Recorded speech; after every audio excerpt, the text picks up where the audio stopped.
everyone. Once again, welcome back to our channel ভোজন রসিকের ঠিকানা। পুজো এসে গেছে এবং এবারের পুজোয় বাইরে না খেয়ে বাড়িতেই এই রেসিপিটা ট্রাই করে দেখতে পারেন। এটা একটা কই মাছের রেসিপি, কিন্তু একটু অন্যরকম স্বাদের। চলুন তবে শুরু করা যাক। দেখে নিই আমাদের কি লাগছে।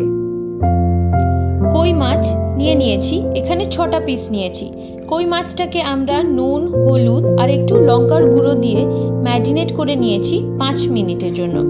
কাঁচা লঙ্কা স্বাদ মতো, রসুন বাটা, মাখনা, তেঁতুল, টমেটো একটা বড় সাইজ, চিনি স্বাদ মতন, নুন স্বাদ মতন আর নিয়েছি হলুদ।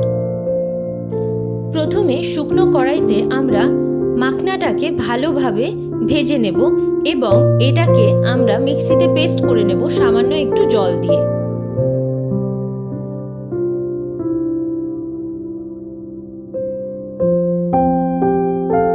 আমরা কড়াইতে দিয়ে দেব তেল। তেলটা ভালো মতন গরম হয়ে গেলে আমরা দিয়ে দেব তাতে আগে থেকে ম্যারিনেট করে রাখা মাছগুলো।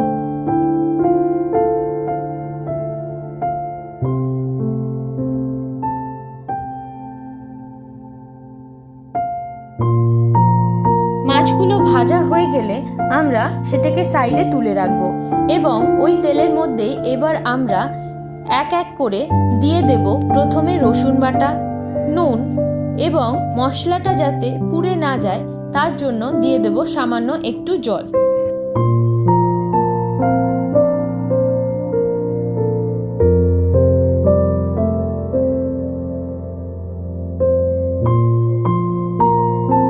এবার আমরা কড়াইতে দিয়ে দেব আগে থেকে পেস্ট করে রাখা মাখনাটা।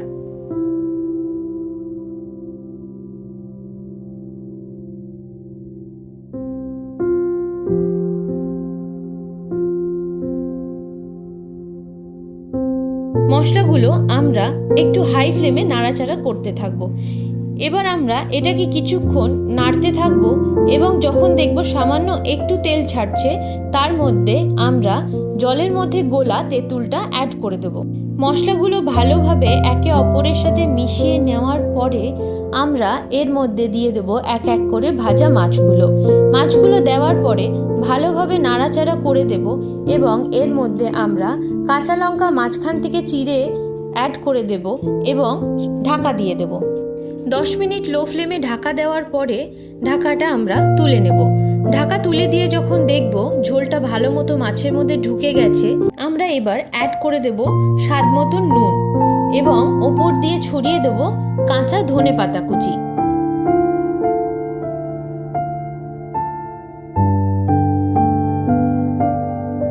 নামানোর আগে আমরা একটু ওপর দিয়ে কাঁচা তেল ছড়িয়ে দিচ্ছি। কাঁচা তেল দিলে ঝাঁঝটা খুব ভালো ওঠে এবং নামানোর একটু আগে ফ্লেমটা একটু সামান্য 5 মিনিটের জন্য হাই করে দেব এবং ভালো মতন মিশিয়ে নেব। দেখতেই পাচ্ছেন রান্নাটা হয়ে এসেছে। খুবই ইজি একটি রান্না এবং অন্য রকম কই মাছের একটি রেসিপি। ট্রাই করে অবশ্যই দেখুন আর ট্রাই করে কেমন লেগেছে খেতে সেটা আমাদের জানাতে ভুলবেন না। পাশে থাকুন please. Like, share and subscribe to our channel. চলে আসবো আবারও অন্য একটি নতুন রেসিপি নিয়ে। আজ এই পর্যন্তই।